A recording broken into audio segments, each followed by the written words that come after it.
Hello friends, welcome to my channel. आज हम लोग देखेंगे संविधान का भाग 5।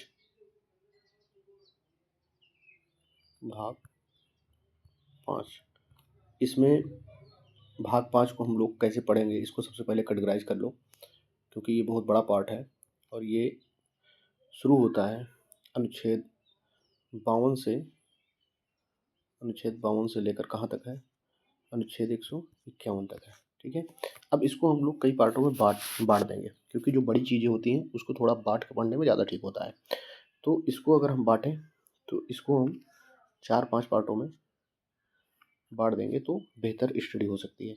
और ध्यान रखना, ये एक क्लास, ये जो क्लास है ये रिवीजन क्लास है। एज ए रिवीजन आप इससे बहुत अच्छे तरीके से अपना रिवीजन कर सकते हैं। तो चलिए शुरू करते हैं हम लोग। सबसे पहले इसमें हम देखते हैं राष्ट्रपति के बारे में, फिर इसके बाद में उपराष्ट्रपति के बारे में, फिर इसके बाद जो है संसद के बारे में। संसद के बारे में ध्यान रखना, अनुच्छेद कहाँ से कहाँ तक है। ये 79 से 122 तक है अनुच्छेद। ठीक है, संसद के बारे में, यानी कि इस संसद में कौन कौन सी चीज़ें हैं, ध्यान रखना ये बात। संसद में जो है 2 चीज़ें आएंगी इसमें। ठीक है, एक तो इसी में आएगा अपना, मतलब अगर कोई इसे पूछ ले कि संसद किससे बनी है, हमारी संसद कैसे बनी है, तो संसद बनी है हमारी कैसे पता है। ये तीन इसमें चीज़ें हैं। एक तो राज्यसभा है, एक जिसको हम उच्च सदन भी कहते हैं, और एक लोकसभा है जिसको हम निम्न सदन भी कहते हैं, और एक राष्ट्रपति है। तो संसद इन तीनों चीज़ों से मिलकर बनी है।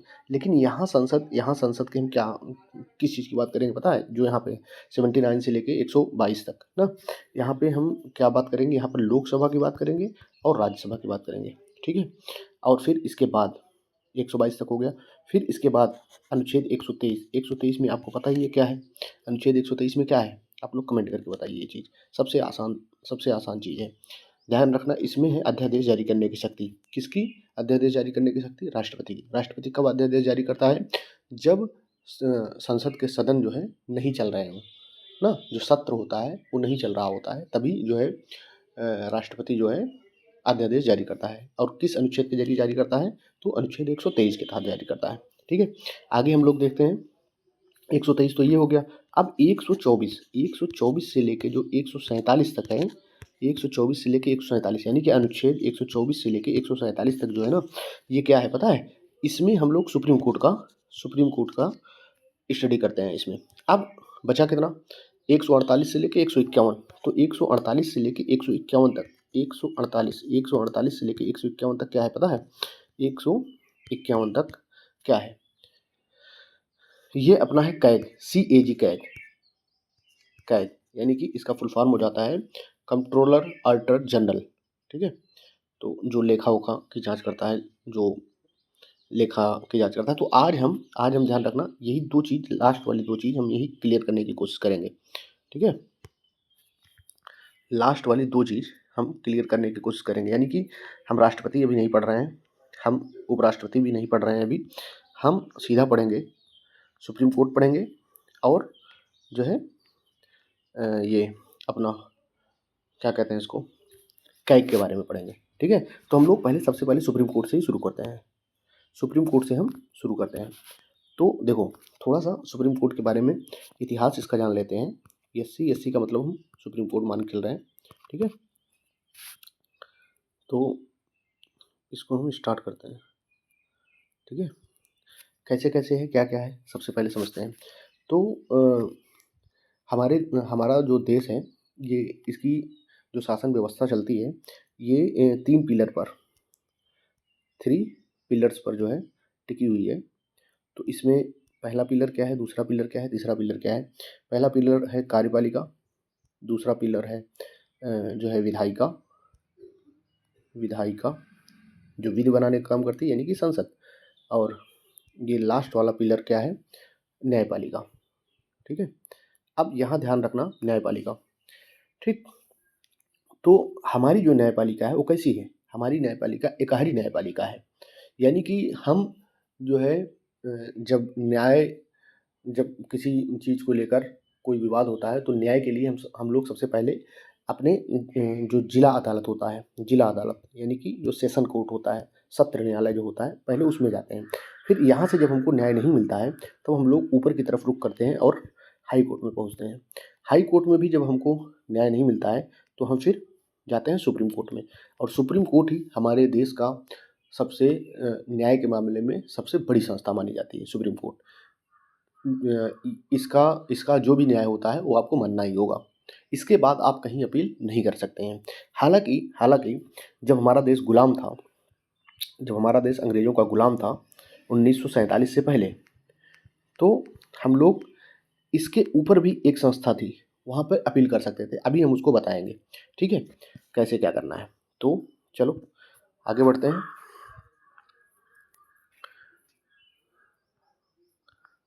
आगे देखते हैं थोड़ा-सा। अब देखो, एकहारी न्याय व्यवस्था है, ये तो समझ में आ गया, और इसका क्रम भी समझ में आ गया। क्रम ऐसा है कि सबसे पहले देखो, अगर नीचे से ऊपर की तरफ हम चलें ना, तो एक होता है मुंसिफ न्यायालय। क्या बोलते हैं इसको? मुंसिफ न्यायालय। मुंसिफ न्यायालय ना, एक जिले में 2 से 3 न्यायालय हो सकते हैं ना। फिर इससे बड़ा, इससे अगर यहाँ पे नहीं सिस्टम सही हो रहा है आपका, मतलब न्याय नहीं मिल रहा है, तो आप जाएँगे जिला न्यायालय। अब जिला न्यायालय या फिर इसी को हम सत्र न्यायालय भी बोलते हैं, ठीक है? हालाँकि इन दोनों में भी डिफ़रेंस है थोड़ा बहुत, लेकिन उतना अंदर तक आपको जाने की ज़रूरत नहीं है। तो जिला न्यायालय हो गया, मतलब मुंसिफ न्यायालय सबसे पहले, फिर जिला न्यायालय। अब यहाँ से भी अगर आपको नहीं मिला न्याय तो आप हाई कोर्ट जाएँगे, हाई कोर्ट। और फिर अगर हाई कोर्ट से भी नहीं मिला तो आप कहाँ जाएँगे? सुप्रीम कोर्ट जाएँगे। मतलब ये एक तरीके की हायरार्की है, यानी कि नीचे से ऊपर की तरफ हम लोग बढ़ते हुए चले जा रहे हैं, ठीक है? तो हम यहाँ पे आज सुप्रीम कोर्ट के बारे में पढ़ेंगे। ये थोड़ा-सा वो था, तो सुप्रीम कोर्ट के बारे में पढ़ेंगे यहाँ पर हम। तो हमने बताया ना सुप्रीम कोर्ट कहाँ से कहाँ तक है, अनुच्छेद। ये बात ध्यान में रखना, क्योंकि कभी-कभी ऑप्शन में जो है इसी चीज़ से आप एलिमिनेट कर सकते हैं चीज़ों को। जैसे आपको दे दिया उसमें कि मतलब 122 से 147, सॉरी 122 से लेके 147 कि अगर बाहर कोई चीज़ जा रही है, इस अनुच्छेद से बाहर जा रही है, मतलब यहाँ पे दे दिया, मान लो इसके पहले दे दिया 121 के बारे में दे दिया, तो आप उसको तुरंत एलिमिनेट कर सकते हैं वहाँ पे ना। या फिर 147 के बाहर दे दिया और सुप्रीम कोर्ट के बारे में पूछ रहा है, तो आप वहाँ से भी उसको बाहर कर सकते हैं। तो ये चीज़ ध्यान में रखना है, ठीक है? 122 से लेके 147 तक ये है, मतलब इसमें अनुच्छेद जो है 122 से लेके 147 तक है, ठीक है? अब हम लोग इसका थोड़ा-सा बैकग्राउंड देखते हैं, यानी कि इसका थोड़ा-सा इतिहास देखते हैं। सुप्रीम कोर्ट का इतिहास कैसे बना, क्या हुआ, कैसे हुआ, सब कुछ देखेंगे हम। तो देखते हैं हम सबसे पहले सुप्रीम कोर्ट का, सॉरी, इस एससी का हिस्ट्री ना। सबसे पहले देखो, एक रेगुलेटिंग एक्ट 1773 आया था, ठीक है? रेगुलेटिंग एक्ट 1773 आया था, जिसके तहत 1774 में जो है एक सुप्रीम कोर्ट बनाया गया, एक एससी बनाया गया। कहाँ पे बनाया गया ये कोलकाता में बनाया गया, ठीक है? कोलकाता में बनाया गया, ठीक। कब बनाया गया? 1774 में। ये देश का पहला सुप्रीम कोर्ट था, ठीक है। अब इसके जो पहले जज थे, आपसे पूछ सकता है कि इसके पहले जज का नाम बताओ। इसके फर्स्ट जज का नाम क्या था पता है? Sir Elijah Impey, sir Elijah Impey. देखो, जो चीज़ें इंपॉर्टेंट है उसको मैं लिख दे रहा हूँ, बाकी चीज़ें आप सुनकर चीज़ों को, क्योंकि ये रिवीजन क्लास है, इसलिए जो है जो चीज़ इंपॉर्टेंट है उसको लिख दे रहा हूँ। हालांकि अभी ठीक से लिख नहीं, मतलब ये नहीं हो रहा है, तो इसको हम देखेंगे, सुधारेंगे। और तो सर एलिजा एम्पे सुनाई तो दे रहा होगा ना, पढ़ने वालों के लिए बहुत है इतना। तो सर एलिजा एम्पे इसके जो है पहले जज बनाए गए थे, ठीक है? किसके? ये जो सुप्रीम कोर्ट जो न्यायालय कोलकाता में जो बनाया गया था, इसके पहले जज कौन थे? सर एलिजा एम्पे थे, ठीक है। फिर फिर ऐसे ही चलता रहा। फिर 1862 में तीन जो है तीन हाई कोर्ट बनाए गए, तीन हाई कोर्ट बनाए गए। कहाँ-कहाँ पर बनाए गए? अब जहाँ-जहाँ पर अंग्रेज़ों का जो है प्रभुत्व था, वहाँ-वहाँ पर इन्होंने बनाया। तो कहाँ-कहाँ पे? एक तो भाई पता ही है, पश्चिम बंगाल। पश्चिम बंगाल सबसे पहले कैप्चर किया था इन्होंने, पश्चिम बंगाल में, मद्रास में और जो है मुंबई में। 3 जो है इन्होंने हाई कोर्ट बनाया। कब बनाया? 1862 में, ठीक है। अब थोड़ा-सा आगे बढ़ते हैं हम लोग। तो ये तो पता हो गया होगा आपको कि सुप्रीम कोर्ट सबसे पहला वाला सुप्रीम कोर्ट कौन था और उसके जज कौन थे। ठीक है, अब आगे बढ़ते हैं थोड़ा सा हम। तो अब जो हमारा वाला सुप्रीम कोर्ट है, ये अभी जो हम प्रेजेंट टाइम में देख रहे हैं सुप्रीम कोर्ट, ये कैसे आया? तो 1937 में यही अंग्रेजों द्वारा ही जो है एक संघीय न्यायालय बनाया गया था। संघीय न्यायालय बनाया, आपसे ऐसे प्रश्न कर सकता है कि भारत का संघीय न्यायालय कौन सा है? तो अभी अगर ऐसे प्रश्न करें कि भारत का संघीय न्यायालय कौन सा है, तो आपको तुरंत जवाब देना है कि संघीय न्यायालय हमारा जो है सुप्रीम कोर्ट ही है। ठीक है, तो 1937 में अंग्रेजों के द्वारा ही एक संघीय न्यायालय बनाया गया। कहाँ पे बनाया गया? ये दिल्ली में बनाया गया। ठीक है, दिल्ली में बनाया गया ये संघीय न्यायालय। और अब भाई जब बना दिया गया तो इसके भी जज रहे होंगे, तो इसके पहले जज कौन थे? इसके पहले जज कौन थे पता है? इसके पहले जज थे जो है मॉरिस गुएर। मॉरिस, ध्यान रखना इसको, मॉरिस गुएर। ठीक है, मॉरिस गुएर इसके पहले जज थे। और इनके दो साथी भी थे, इनके साथ दो लोगों को और बनाया गया था, दो भारतीय थे। एक थे एम आर जैकब, क्या है, एम आर जैकब, और एक थे एम एस सुल्तान। ठीक है, सुनाई दे रहा है ना, एम एस सुल्तान। ठीक है, तो ये तो रहा थोड़ा सा बैकग्राउंड। और फिर इसी को, जो संघीय न्यायालय था हमारा, इसी संघीय न्यायालय को जो है, जैसे 1937 में संघीय न्यायालय बना, इसके पहले जज बनाए गए मॉरिस गुएर। ठीक है, मॉरिस गुएर। ठीक है, और फिर इनके साथी थे, मतलब इनके साथ में काम करने वाले दो लोग थे, एम एस जैकब और एम एस सुल्तान। ठीक है, अब हम आगे बढ़ते हैं। तो जो ये 1937 में जो संघीय न्यायालय बनाया गया था, उसको जो है 28 जनवरी सन 1950, ये ध्यान रखना, डेट ध्यान रखना, बहुत इंपॉर्टेंट डेट है।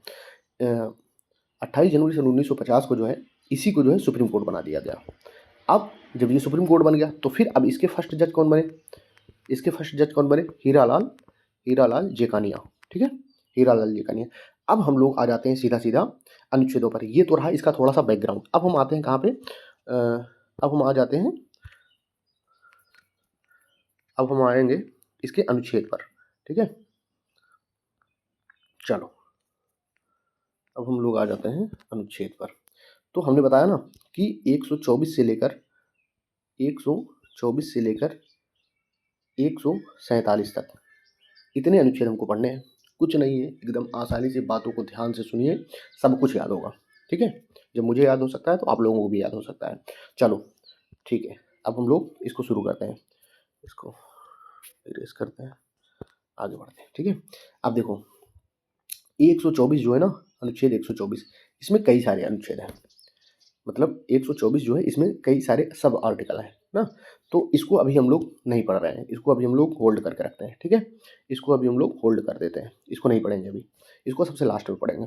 सबसे पहले हम समझते हैं कि 125 में क्या है, अनुच्छेद 125 में क्या है। तो अनुच्छेद 125 में जो भी सुप्रीम कोर्ट है ना, सुप्रीम कोर्ट के जो जज वगैरह हैं, उनके वेतन और भत्ते की बात की गई है। आप लोग ये बताओ कि किस अनुसूची में जो है वेतन और भत्ते की बात की गई, कमेंट में इसका जवाब दो। ठीक है, तो 125 में जो सुप्रीम कोर्ट के न्यायाधीश होंगे, उनके वेतन और भत्ते की बात की गई है। अब इनका वेतन और भत्ता कहाँ से मिलेगा? संचित निधि से इनको वेतन और भत्ता दिया जाएगा, और समय समय पर इंक्रीमेंट होता रहेगा। तो ये इंक्रीमेंट कौन करेगा? इनके वेतन और भत्ते में समय समय पर इंक्रीमेंट होता रहेगा, तो कौन करेगा? तो संसद करेगा। ये इंक्रीमेंट कौन करता है? संसद करता है। बढ़ाने का, घटाने का काम, घटता तो नहीं है वैसे, लेकिन कभी जब आपातकाल की स्थिति हो जाती है तो कुछ चीज़ें कम दी जाती हैं। ठीक है, तो अनुच्छेद 125 ध्यान रखना, अनुच्छेद 125 मेरे साथ बोलो, अनुच्छेद 125 क्या है? अनुच्छेद 125 जो है वेतन और भत्ते की बात करता है। किसके? सुप्रीम कोर्ट के न्यायाधीशों के वेतन और भत्ते की बात करता है। ठीक है, अब हम लोग आते हैं थोड़ा सा दूसरे अनुच्छेद पर। अनुच्छेद 126 क्या है? अनुच्छेद 126 कुछ नहीं है, ये जो है कार्यकारी न्यायाधीश की बात करता है। कार्यकारी मुख्य न्यायाधीश की बात करता है। ठीक है, अब ध्यान रखो, कार्यकारी कब आएगा? जब जो एक्टिंग चीफ जस्टिस है, अगर वो नहीं होगा, अपने पद पर नहीं होगा, किसी भी कारण से नहीं हो सकता है, कोई काम आ गया, कहीं चला गया है, या फिर वो असमर्थ है उस टाइम में, या फिर बीमार है, या फिर और कोई कारण है जिस कारण से वो नहीं है, जो एक्टिंग जज है अभी वो नहीं है, तो फिर कौन काम करेगा? कार्यकारी मुख्य न्यायाधीश काम करेगा। तो इस कार्यकारी मुख्य न्यायाधीश की नियुक्ति कौन करेगा? तो ध्यान रखना, इसकी नियुक्ति राष्ट्रपति करता है। कौन करता है? राष्ट्रपति। ठीक है। अब 127 देखते हैं। 127 127 क्या कहता है? ये तदर्थ न्यायाधीशों की बात करता है। तदर्थ न्यायाधीशों की बात करता है। अनुच्छेद 127 तदर्थ न्यायाधीशों की बात करता है। तदर्थ न्यायाधीशों का मतलब क्या है?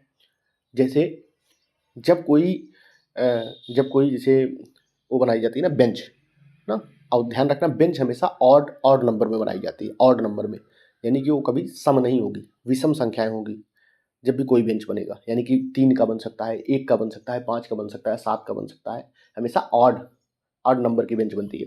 तो जैसे तदर्थ न्यायाधीशों की नियुक्ति कब की जाती है? जैसे काम बहुत ज़्यादा हो गया, तो फिर मतलब हाई कोर्ट से जो है न्यायाधीशों को इसमें लिया जाता है। जो भी बेंच बनाई जाएगी उसको मतलब हाई कोर्ट से जजों को उसमें लिया जाएगा, ऐड किया जाएगा। तो फिर ऐसा कौन करता है? मतलब तदर्थ न्यायाधीश उनको कौन नियुक्त करेगा? तो ध्यान रखना, तदर्थ न्यायाधीश नियुक्त करने का काम राष्ट्रपति की पूर्व सलाह पर जो है तदर्थ न्यायाधीशों को नियुक्त कौन करता है? तो सुप्रीम कोर्ट का जज, मतलब CJI, chief justice of India, यही तदर्थ न्यायाधीशों की नियुक्ति करता है वहाँ पर। ठीक है। अब थोड़ा सा और देखते हैं 128 में क्या है? अनुच्छेद 128 में क्या है? अनुच्छेद 128 ऐसे ही सेम जैसे तदर्थ न्यायाधीश है ना, सेम 127 और 128 को एक साथ याद करने की कोशिश करना आप लोग। तो 128 में क्या है? 128 में ये है कि जो न्यायाधीश रिटायर्ड हो गए हैं, मान लो काम ज़्यादा हो गया है, अभी सुप्रीम कोर्ट में मान लो जैसे काम ज़्यादा है, तो फिर उनको मतलब समिति में उनसे राय मशवरा लेने के लिए उनको ऐड किया जाता है। ठीक है। तो ये है जो मतलब जो न्यायाधीश अभी रिटायर्ड हो गए हैं उनको भी शामिल करता है, लेकिन ये किसकी सलाह पर होगा? ये भी चीफ जस्टिस ऑफ इंडिया की सलाह पर ही होगा, ऐसा किया जाएगा। ठीक है। हालांकि ये दोनों अनुच्छेद पूछे नहीं जाते हैं, लेकिन ध्यान रखना है हमेशा 127 128, जब चीज़ें आप लोग ज़्यादा चीज़ें याद रहेंगी ना, तो ऑप्शन आप अपने आप एलिमिनेट हो जाते हैं, ऑटोमेटिक जो है एलिमिनेट हो जाएंगे, और वही करना है हमको, विद्वान तो बनना नहीं है। तो 128 में समझ में आ गया कि जो मतलब ऐसे न्यायाधीश जो कि रिटायर्ड हो गए लेकिन काम पड़ने पर फिर से उनको जो है सुप्रीम कोर्ट का मुख्य न्यायाधीश फिर से उनको बुला लेता है कि आ जाओ थोड़ा सा भी काम कर लेते हैं। ठीक है। अब जो ये है अनुच्छेद 129, ये बहुत बहुत इंपॉर्टेंट है। अनुच्छेद 129 ये है अभिलेख न्यायालय। अब कितने लोगों को समझ में आया होगा अभिलेख न्यायालय क्या है? तो ऐसे समझ लो कोर्ट ऑफ रिकॉर्ड है। आप समझ में आया? Court of record. ठीक है। अभिलेख न्यायालय यानी कि कोर्ट ऑफ रिकॉर्ड क्या है? ये अनुच्छेद 129 क्या है? अभिलेख न्यायालय क्या है? तो अभिलेख न्यायालय जो है, जिसे सुप्रीम कोर्ट का कोई जजमेंट आया, ठीक है, तो वो जजमेंट निचली सारी अदालतों पर मान्य होगा, लागू होगा। जैसे हाई कोर्ट उस जजमेंट को नकार नहीं सकता है, उसके खिलाफ नहीं जा सकता है। ठीक है। तो वही है अभिलेख न्यायालय, यही। अच्छा, आप लोग यही ये बताओ हमको कि क्या हाई कोर्ट जो है एक अभिलेख न्यायालय है? जैसे सुप्रीम कोर्ट तो अभिलेख न्यायालय है, क्या हाई कोर्ट भी एक अभिलेख न्यायालय है? बिल्कुल है, क्योंकि हाई कोर्ट का जो जजमेंट होगा वो जो है जिला अदालतें या फिर सत्र न्यायालय जो है उसको कभी भी मना नहीं करेगा। अगर हाई कोर्ट ने कोई जजमेंट दिया है तो उसको सत्र न्यायालय या फिर जिला न्यायालय कभी भी मना नहीं करेगा। तो ऐसे में क्या हो गया? ऐसे में ये हो गया कि जो है ये high court and supreme court ये दोनों जो है अभिलेख न्यायालय होंगे। ठीक है। अब आगे बढ़ते हैं हम लोग।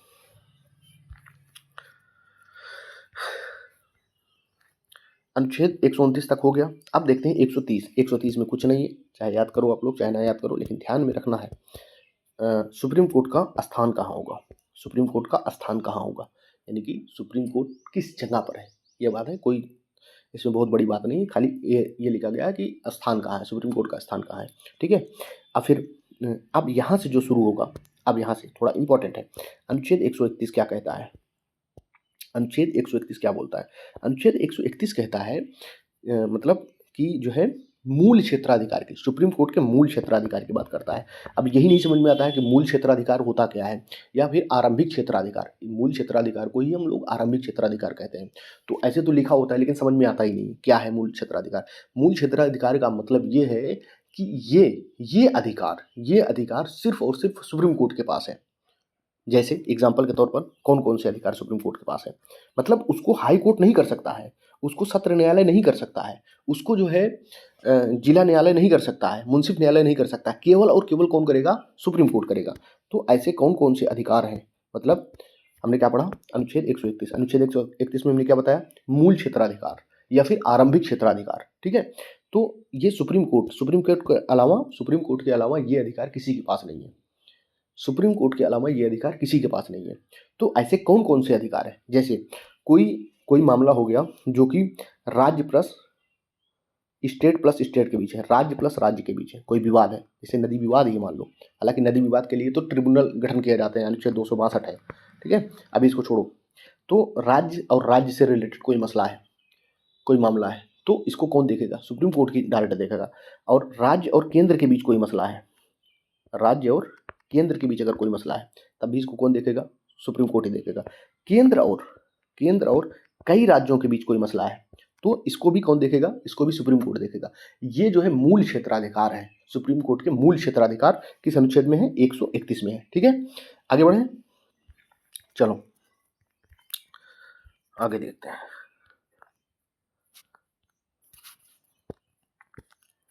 132 में अपीली क्षेत्राधिकार है, ठीक है। अच्छा ये आप लोग बताओ हमको कि जैसे ये अपीली क्षेत्राधिकार का मतलब तो समझ में आता होगा ना, कि अपील कर सकते हैं हम। जैसे हाई कोर्ट में हमको न्याय नहीं मिला तो हम कहाँ अपील करेंगे, सुप्रीम कोर्ट में अपील करेंगे ना। तो हमको ये बताओ, क्या हाई कोर्ट भी क्या अपीली न्यायालय है? हाँ बिल्कुल है। ऐसे भी प्रश्न कर सकता है कि बताओ इनमें से कौन सा अपीली न्यायालय है, तो हाई कोर्ट भी अपीली न्यायालय है। क्यों, कैसे है अपीली न्यायालय, क्योंकि हम जो है जब हमको सत्र न्यायालय से मतलब हमको न्याय नहीं मिलता है तो हम कहाँ अपील करते हैं, हाई कोर्ट में, फिर हम कहाँ अपील करते हैं, सुप्रीम कोर्ट में।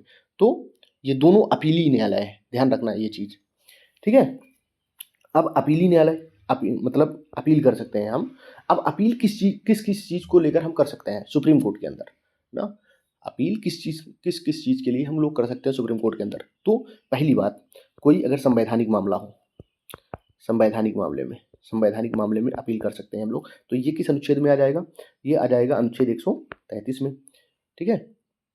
और दीवानी मामला यानी कि पैसे से रिलेटेड अगर कोई मामला हो तो ये कहाँ आएगा, 134 में आ जाएगा, ठीक है। और फिर अब 135 देख लेते हैं, अनुच्छेद 135 में क्या है। अनुच्छेद 135 अनुच्छेद 135 में कहा गया कि सुप्रीम कोर्ट जो है एक संघीय न्यायालय है, यानी कि सबसे बड़ी संस्था है, न्याय की सबसे बड़ी संस्था कौन सी, सुप्रीम कोर्ट है। 136 में ये है PSL करके बात है, ऐसे इसको आप लोग मत जानो, कोई ज़रूरत नहीं है इसकी, इसको छोड़ देते हैं। 135 समझ में आया कि जो हमारा सुप्रीम कोर्ट है वो सब न्याय के मामले में सबसे ऊंची संस्था है, ठीक है। लिखने को तो पता नहीं क्या लिखा है, लेकिन मतलब यही निकल जाता है कि सबसे बड़ी संस्था न्याय के मामले में सुप्रीम कोर्ट है, ठीक है। अब हम लोग 136 छोड़ दो, 137 बहुत इंपॉर्टेंट है, इसको ध्यान रखना, बहुत ज़्यादा जरूरी है, बहुत ज़्यादा इंपॉर्टेंट है। सुप्रीम कोर्ट जो है इसको न्यायिक पुनर्विलोकन की शक्ति है, यानी कि ये अपने ही जजमेंट को फिर से पलट सकता है। न्यायिक पुनर्विलोकन, आप लोग ध्यान होगा, एक आया था ना NJAC करके कोई एक्ट आया था, एक आया नहीं था NJAC करके, जिसमें गवर्नमेंट ने कहा था कि अब जो है जो कोलेजियम सिस्टम होता नहीं है, कोलेजियम सिस्टम होता है ना, जिससे मतलब सुप्रीम कोर्ट के जज को बनाने के लिए कोलेजियम सिस्टम होता है, तो ये कोलेजियम सिस्टम को ख़त्म करना चाह रहे थे ये लोग, जो हमारी सरकार है, जो गवर्नमेंट है, ये कॉलेजियम सिस्टम को ख़त्म करना चाह रही थी। लेकिन इसी के तहत अनुच्छेद 137 के तहत जो है सुप्रीम कोर्ट ने इसको ख़त्म कर दिया। ये शायद 99वां संविधान संशोधन था, कॉन्स्टिट्यूशन अमेंडमेंट था, ठीक है। तो इसके तहत इसको समाप्त कर दिया। तो 137 में क्या है पता है? न्यायिक पुनर्विलोकन की शक्ति। न्यायिक पुनर्विलोकन की शक्ति किसके पास है? तो सुप्रीम कोर्ट के पास है, ठीक है। अब हम लोग 138 में देखते हैं, अनुच्छेद 138 में क्या है?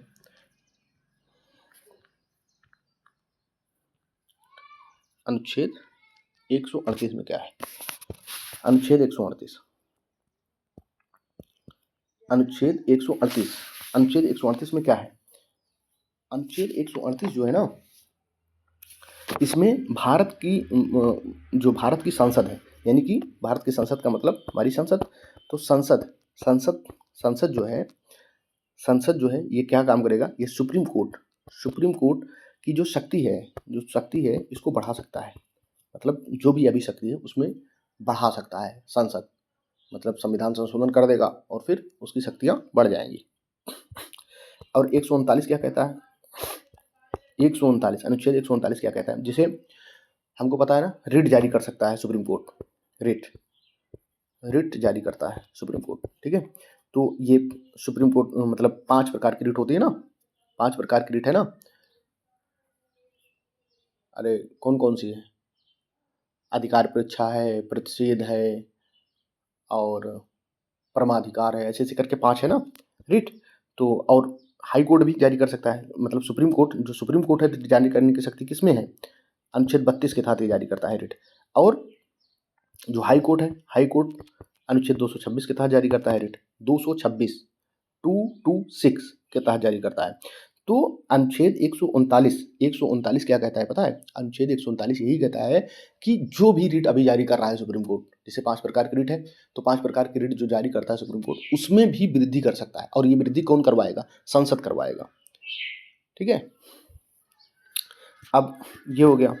अब 140 में 140 आपको नहीं देखना है, 141 देख लो। 141 बहुत इंपॉर्टेंट है। 141 में क्या है? अनुच्छेद 141 141 में क्या है? अनुच्छेद 141 में क्या है? अनुच्छेद 141 में क्या दिया गया है? अनुच्छेद 141 में ये है कि सुप्रीम कोर्ट का जो भी जजमेंट होगा वो सभी न्यायालयों पर मान्य होगा, सभी न्यायालयों पर बाध्य होगा। यानी कि जो भी सुप्रीम कोर्ट ने न्याय दे दिया है उसको मानने के लिए सारे निचली अदालतें जितनी भी हैं सब की सब जो है उससे बधी हुई है, यानी कि उस जजमेंट के खिलाफ कोई नहीं जा सकता है। 142 आपको नहीं देखना है। 143 बहुत इंपॉर्टेंट है, वेरी इंपॉर्टेंट है, ध्यान रखना ये चीज़। इसको 143 बहुत ज़्यादा इंपॉर्टेंट है ये। इसमें क्या है पता है? इसमें परामर्शदात्री क्षेत्र है, परामर्शदात्री क्षेत्र है, ठीक है। सुप्रीम कोर्ट के परामर्शदात्री क्षेत्र। और ध्यान रखना ये वाला अधिकार, ये वाली शक्ति केवल और केवल सुप्रीम कोर्ट के पास है, केवल और केवल सुप्रीम कोर्ट के पास है। इसको मैं 2 बार रिपीट कर रहा हूँ क्योंकि कई बार क्वेश्चन आया है। परामर्शदात्री अधिकार किसके पास है? तो केवल और केवल सुप्रीम कोर्ट के पास है। अब क्या है ये परामर्शदात्री अधिकार जो है? ये क्या है, क्या बताता है हमें? ये हमें ये बताता है कि जब भी राष्ट्रपति सुप्रीम कोर्ट के न्यायाधीश से सलाह मांगेगा, तो देखो इसमें 2 बातें हैं। सलाह मांगा तो ये जिस मामले पर सलाह मांगेगा ये देगा, लेकिन ऐसी बाध्यता नहीं है कि ये सुप्रीम कोर्ट का जो जज है, सुप्रीम कोर्ट का जो न्यायाधीश है, वो सलाह दे राष्ट्रपति को। लेकिन एक ऐसा मामला है जिसमें सलाह देने के लिए बाध्य है। वो कौन सा मामला है? संवैधानिक मामला अगर कोई हो, संवैधानिक मामले में परामर्श देने के लिए राष्ट्रपति को सुप्रीम कोर्ट का न्यायाधीश परामर्श देने के लिए बाध्य है, लेकिन अन्य मामलों में ये बाध्य नहीं है। और दूसरी चीज़, अगर ये परामर्श देगा भी, मान लो सुप्रीम कोर्ट का न्यायाधीश कोई परामर्श दे दिया, तो क्या वो चीज़ जो है राष्ट्रपति के ऊपर बाध्य है कि नहीं राष्ट्रपति उसको लागू ही करे? नहीं, ऐसा कुछ नहीं है। मतलब ना तो ये परामर्श देने के लिए बाध्य है, ना तो परामर्श मानने के लिए बाध्य है। लेकिन एक ऐसा केस है, अगर संविधान से रिलेटेड कोई परामर्श राष्ट्रपति मांग रहा है तो उसको देने के लिए ये बाध्य है। 143 हो गया हमारा खत्म। 143 परामर्शदात्री अधिकार किसको है? सिर्फ और सिर्फ सुप्रीम कोर्ट के पास है, हाई कोर्ट के पास ये नहीं है। ध्यान रखना ये चीज, हाई कोर्ट के पास परामर्शदात्री अधिकार नहीं है। 144 नहीं देखना है आपको, 145 देख लो। 145 में क्या है? 145 में ये है कि जो सुप्रीम कोर्ट होगा वो सुप्रीम कोर्ट से, जैसे कोई भी संस्था है चलाने के लिए एक नियम की जरूरत होती है, तो अब सुप्रीम कोर्ट जो है सुप्रीम कोर्ट के नियम खुद बनाएगा कि सुप्रीम कोर्ट की व्यवस्थाएं कैसे चलेंगी। ये चीज़ यही है, मतलब इसमें नियम बनाएगा सुप्रीम कोर्ट। 146 जैसे जो भी इसमें मतलब अधिकारी हैं, सुप्रीम कोर्ट में भी क्लर्क होंगे और लोग होंगे, अधिकारी होंगे, तो इन सारे लोगों की नियुक्ति कौन करेगा? सुप्रीम कोर्ट स्वयं करेगा, खुद करेगा। ठीक है, अब 146 हो गया। लास्ट वाला, एकदम लास्ट वाला, ये भी काफ़ी इंपॉर्टेंट है, 147 147 क्या है ये? सुप्रीम कोर्ट को केवल और केवल सुप्रीम कोर्ट को ही संविधान की व्याख्या का अधिकार है। व्याख्या यानी कि संविधान की अगर कोई व्याख्या करेगा तो कौन करेगा? सुप्रीम कोर्ट ही करेगा। अब देखो, अब देखो ये यहाँ तक कंप्लीट हो गया ना। 124 से लेके 147 तक हमने बताया था ना। अभी 124 हमने नहीं कराया था। क्यों नहीं कराया था पता है? क्योंकि इसमें कई सारे सब आर्टिकल हैं। अगर मैं इसको पहले कराता ना तो इरिटेट हो जाते आप लोग। अब देखो, अब मैं इसको करा दे रहा हूँ लास्ट में। 124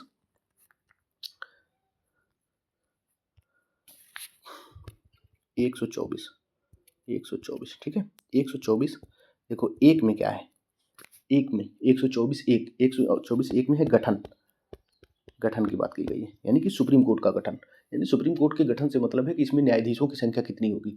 तो देखो गठन, अब देखो जब हमारा संविधान बना था उस टाइम में कितने लोग थे? सॉरी, जब हमारा सुप्रीम कोर्ट बना तो उस टाइम में इसमें कितने लोग थे? एक मुख्य न्यायाधीश था, मतलब CJI, और 7 अन्य लोग थे। ठीक है, अभी 2019 में एक संशोधन करके इसमें जो है, क्योंकि भाई जैसे जैसे उस टाइम में जनसंख्या उतनी कम रही होगी, केस उतने कम रहे होंगे, लेकिन अब अभी तो बहुत ज़्यादा बढ़ाने की ज़रूरत है। लेकिन अभी भी हमारे यहाँ एक CJI होता है और 33 अन्य लोग होते हैं, मतलब अन्य जो जज है 33 अन्य जज होते हैं। तो 124 एक में गठन की बात की गई है। अब हम बात कर लेते हैं 124 दो की।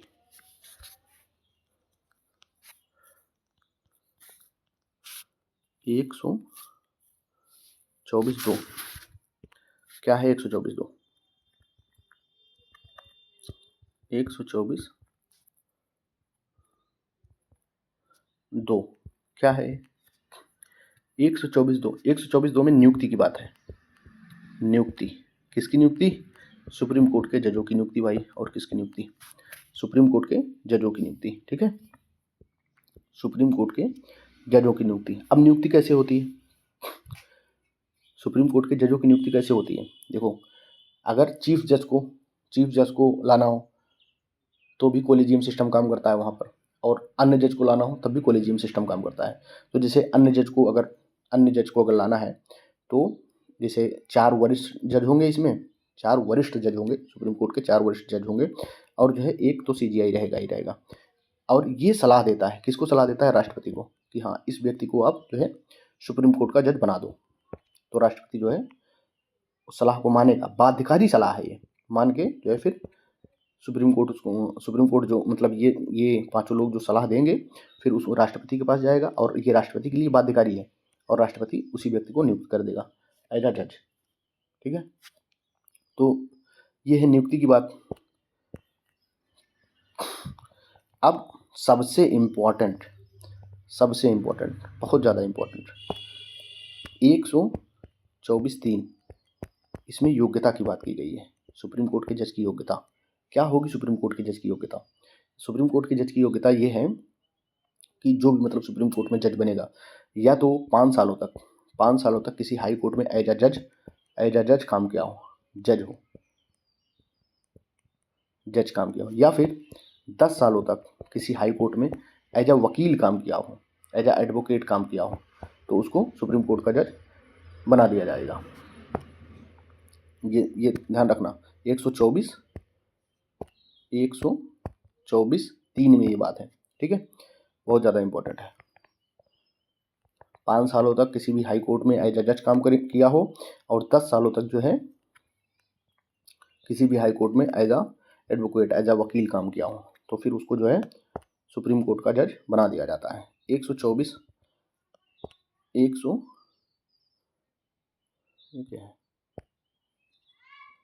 124(4) 124(4) 124(4) में क्या है, इसकी पदावधि की बात की गई है। 124(4) में 124(4) में क्या क्या बात है पता है।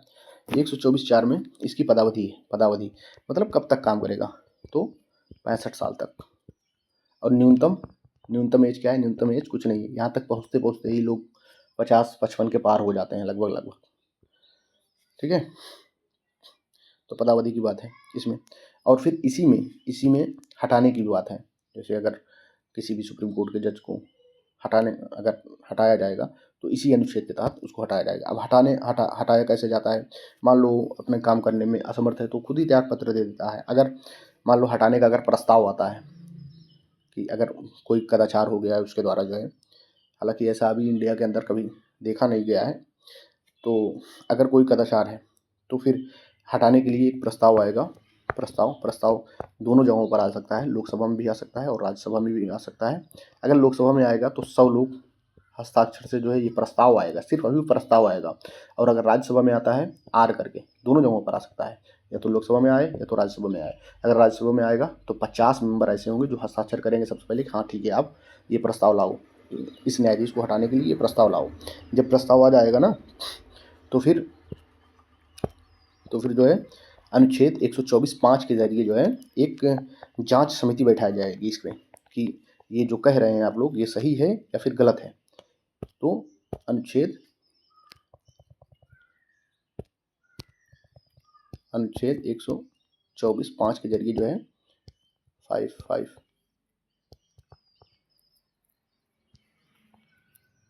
लिख कर नहीं रहा है 5 के जरिए एक जांच कमेटी बनाई जाएगी 124(5) के जरिए। ठीक है, वो जांच करेगी। जांच करने के बाद फिर जो है 2/3 बहुमत से जो है दोनों सदनों में 2/3 बहुमत से जो है पास हो जाएगा। 2/3 बहुमत से जो है चीज़ें पास हो जाएंगी और फिर जो है इसको जो है राष्ट्रपति के पास भेजा जाएगा। राष्ट्रपति फिर इसको हटा देता है इसके पद से। ठीक है, हालांकि ये इतनी आसान प्रक्रिया होती नहीं है, बहुत जटिल प्रक्रिया है। अब हम देखते हैं 124(6) में क्या है। 124(6) 124(6) में क्या है, इसमें शपथ है। ध्यान रखना ये बहुत इंपॉर्टेंट है। शपथ किसका शपथ, सुप्रीम कोर्ट के जजों का शपथ। कौन दिलाता है शपथ, नियुक्ति कौन करता है, हमने बता दिया राष्ट्रपति करेगा नियुक्ति, और शपथ भी कौन दिलाता है, राष्ट्रपति ही दिलाता है। ध्यान रखना दोनों चीज़ें हैं यहाँ पर, राष्ट्रपति शपथ दिलाएगा, राष्ट्रपति ही नियुक्ति करेगा। लेकिन हाई कोर्ट में ये चीज़ नहीं है। हाई कोर्ट के जजों को नियुक्त करने का काम किसका है, हाई कोर्ट के जजों को नियुक्ति तो राष्ट्रपति करता है, लेकिन शपथ कौन दिलाता है, राज्यपाल दिलाता है। ध्यान रखना ये चीज़। ठीक है, तो 126(6) में उनका शपथ है। किसका शपथ है, सुप्रीम कोर्ट के जजों का शपथ है। ठीक है, कौन दिलाएगा शपथ, राष्ट्रपति दिलाएगा। नियुक्ति कौन करेगा, राष्ट्रपति ही करेगा। अब सबसे लास्ट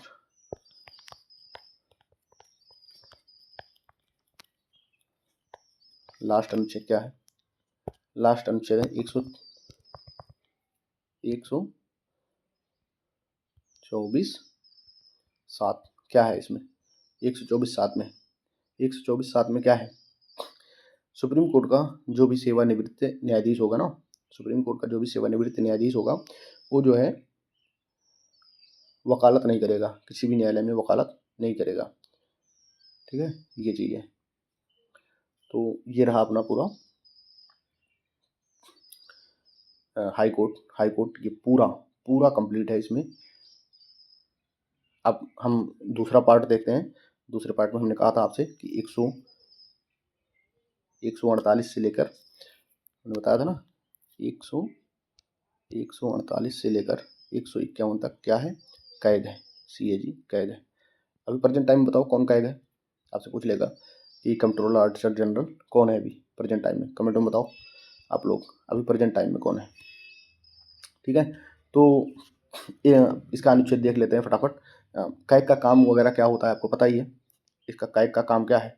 कैग का काम यही है कि यूटी के अंदर, राज्य में और केंद्र में जो भी संचित निधि से जो भी खर्चा किया जा रहा है, ये यही देखता है कि भाई ये सही ढंग से खर्चा किया गया है या नहीं। फिर ये अपनी रिपोर्ट जो है, इसकी रिपोर्ट की जांच कौन करता है पता है? इसकी रिपोर्ट की जांच वही जो लोक लेखा समिति होती नहीं है, वो करती है इसके रिपोर्ट की जांच।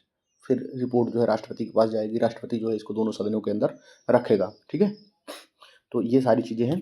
अब इसमें हम देख लेते हैं थोड़ा सा। काम तो इसका पता हो गया ना आपको। कैग का काम क्या है? कैग का काम क्या है? कैग का काम यही है कि यूनियन टेरिटरी के अंदर, राज्यों के अंदर और केंद्र के अंदर जो कुछ भी संचित निधि से पैसा खर्चा किया गया है वो सही ढंग से खर्चा किया गया है कि नहीं, यही चीज़ ये बताता है, यही चीज़ ये करता है, मतलब चीज़ों का अंकेक्षण वगैरह करता है। ठीक है, तो ये तो इसके काम है। अच्छा, पहले कैग कौन थे? पहले सीएजी कौन थे? पहले सीएजी कौन थे? नरहरि राव। नरहरि राव नरहरि राव साहब थे पहले सीएजी। ध्यान रखना ये चीज़, कभी कभी पूछ लेता है रैंडम क्वेश्चन। तो नरहरि राव पहले सीएजी थे। अब हम इसके अनुच्छेद पर आ जाते हैं। तो 148 में क्या है? इसकी नियुक्ति, हाँ नियुक्ति ना, नियुक्ति है। इसको हम इरेज कर देते हैं, फिर से देखते हैं। अनुच्छेद 148 148 में क्या है? अनुच्छेद 148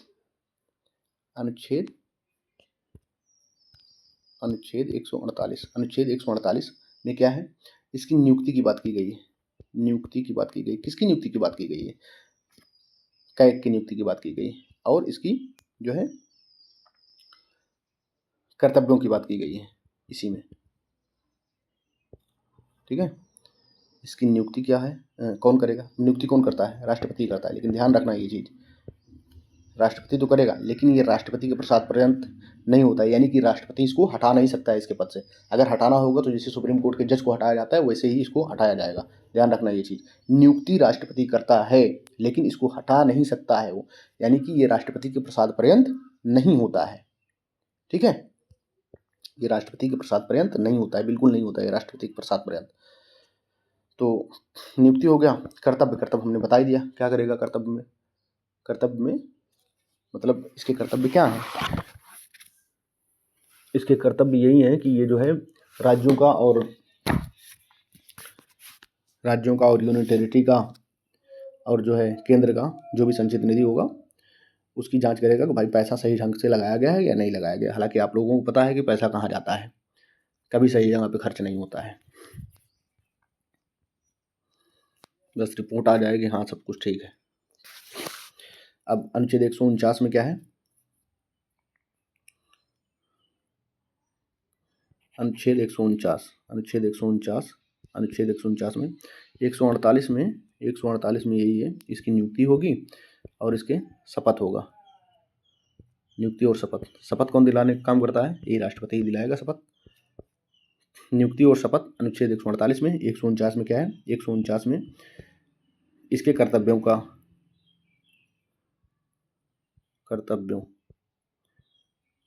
जिक्र है। मतलब क्या करेगा? वही कर्तव्य यूनियन टेरिटरी का और राज्यों का और केंद्र का जो है वो करता है।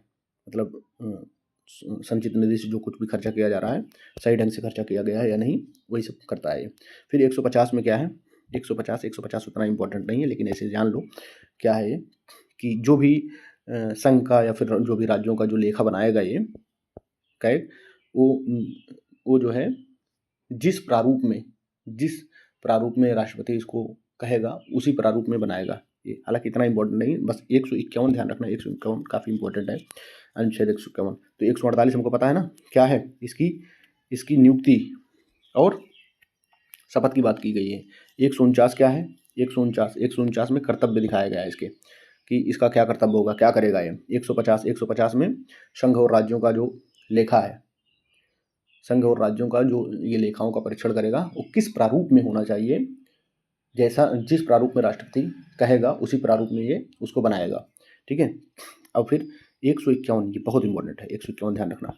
अनुच्छेद 151 क्या है कि जो भी ये मतलब रिपोर्ट तैयार करेगा, कैग जो अपनी रिपोर्ट तैयार करेगा, ये किसको देगा? ये देगा भैया राष्ट्रपति को, और राष्ट्रपति महोदय इसको क्या करेंगे, संसद के दोनों सदनों में इसको ले जाके रख देंगे।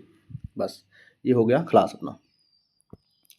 अब हमने पूछा था, हमने बताया आपको कि फर्स्ट कैग कौन थे, नरहरि राव। अभी प्रेजेंट में कैग कौन है, अभी प्रेजेंट में कैग कौन है, के संजय मूर्ति, के संजय मूर्ति।